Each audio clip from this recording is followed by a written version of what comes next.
Hey there, mystery lovers, welcome back to the channel. Today we're diving deep into the fascinating psychology behind the main characters of Gravity Falls. What makes them tick? What archetypes do they embody? And how do they bounce off each other to make the show such an unforgettable masterpiece? Stick around, because we're about to get into some mind-blowing details. Let's get started. Let's kick things off with our resident investigator Dipper Pines. Dipper fits the archetype of the seeker or the scholar, a character constantly searching for the truth. He has an insatiable curiosity which makes him both admirable and flawed. Psychologically, Dipper exhibits traits of high openness to experience, meaning he's naturally inquisitive and imaginative. However, this same trait can lead him into trouble as he tends to hyper-focus on mysteries while sometimes neglecting social or emotional aspects of his life. His biggest struggle? A constant battle with imposter syndrome. He doubts himself frequently, comparing himself to adults or feeling overshadowed by others. This is common in highly intelligent children who feel the pressure to prove themselves. Over the course of the show, Dipper grows by learning to balance his intellect with self-confidence and emotional intelligence. Next up, we have Mabel Pines, the heart of Gravity Falls. She's the perfect embodiment of the free spirit, or the optimist. Mabel thrives on emotional connection and spontaneity, a stark contrast to her twin brother. Her psychological profile is rooted in high extroversion and agreeableness. She's social, enthusiastic, and deeply empathetic.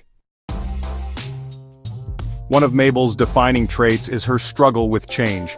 She craves stability in relationships and situations, which makes the idea of growing up terrifying for her. Many children and even teenagers can relate to this, as adolescence is a period of uncertainty. But Mabel teaches us an important lesson, that embracing change doesn't mean losing yourself, it just means evolving. Grunkle Stan, the ultimate example of the rogue with a heart of gold. His archetype is the anti-hero, a rough-around-the-edges character with a past full of regrets. Stan is a textbook example of someone using humor and cynicism as a defense mechanism. Why? Because he's experienced rejection, failure, and deep personal loss. Psychologists would categorize him as someone high in neuroticism. He's easily stressed and emotionally reactive, but he masks this with bravado. His biggest fear? Vulnerability. However, throughout the show we see that his love for Dipper and Mabel slowly melts away his defenses. He learns that being emotionally open isn't a weakness, it's a strength. Now let's talk about the mysterious Stanford Pines, Stan's long-lost twin. Stanford represents the loner intellectual, or the mad scientist archetype. He's someone who has dedicated his life to knowledge, often at the expense of personal relationships. His psychological struggle revolves around a fear of betrayal and a deep need for validation. He felt overshadowed as a child and resented Stanley's easygoing nature.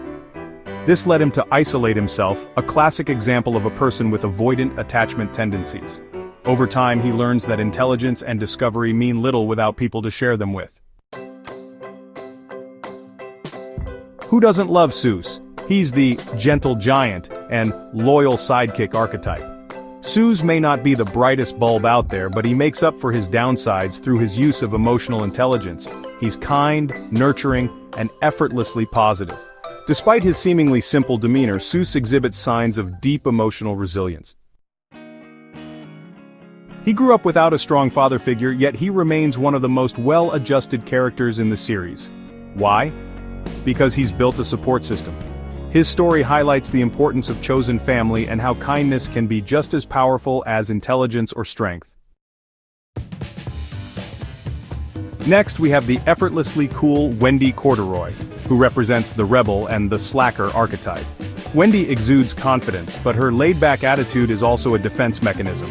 Her psychological profile suggests that she values independence above all else, likely due to being raised in a tough, no-nonsense family. What makes Wendy compelling is that she serves as a grounding force for Dipper. She teaches him an important life lesson. Sometimes no matter how hard you try, things won't go your way. And that's okay. Her arc is subtle, but she represents the journey of self-acceptance, where you don't have to prove anything to anyone to be valuable. And finally, let's talk about the show's ultimate antagonist, Bill Cipher. Bill is a textbook example of the trickster and the chaos bringer. He thrives on disorder, manipulation, and power. If we were to diagnose him using real-world psychology, he exhibits strong traits of a psychopath: charm, deceitfulness, and a complete lack of empathy. What makes Bill so terrifying is that he represents a force beyond human control. He isn't just an enemy, he's the embodiment of entropy, the inevitable chaos of the universe. This is why he works so well as a villain.